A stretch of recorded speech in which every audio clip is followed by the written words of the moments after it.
انہوں نے کہا کہ میں اپنی امی ماموں اور نانی کو زکوٰۃ دے سکتی ہوں کہ نہیں.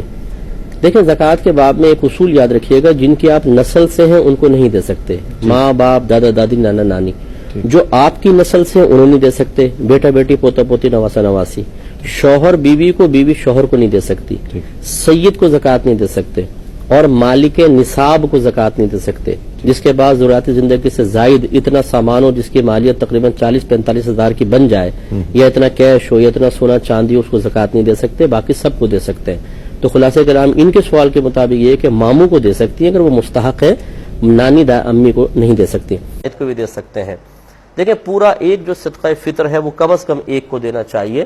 باقی اگر گھر میں آپ کے 8-10 صدقہ فطر بنتے ہیں اور آپ مختلف لوگوں کو دینا چاہیں تو کوئی حرج نہیں ہے، کسی ایک کو دینا لازم نہیں ہے.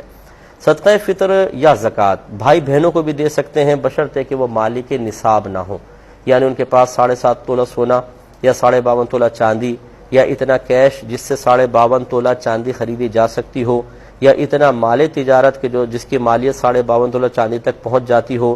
اسی طرح اتنا قرضہ انہوں نے دیا ہوا ہے کہ جس کی مقدار اتنی ہو کہ 52.5 تولہ چاندی خرید سکتے ہوں، تو پھر وہ سمجھ لیں مالک نصاب ہیں، انہیں زکوٰۃ فطرہ نہیں دے سکتے.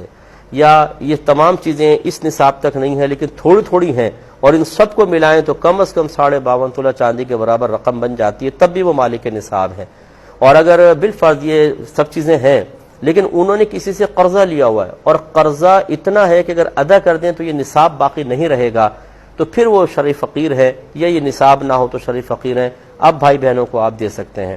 اور زکوٰۃ ہو یا فطرہ ہو اچھی طرح یاد رکھیں، یہ کہہ کر دینا ضروری نہیں ہے کہ زکوٰۃ فطرہ ہے. بعض اوقات سامنے والے کی عزت نفس کے مجروح ہونے کا خوف ہوتا ہے تو آپ عیدی کہہ کر، گفٹ کہہ کر، تحفہ دے کر دے سکتے ہیں، لیکن دل میں نیت زکوٰۃ فطرے کی ادائیگی ہو. اگر امام کی تجوید وغیرہ صحیح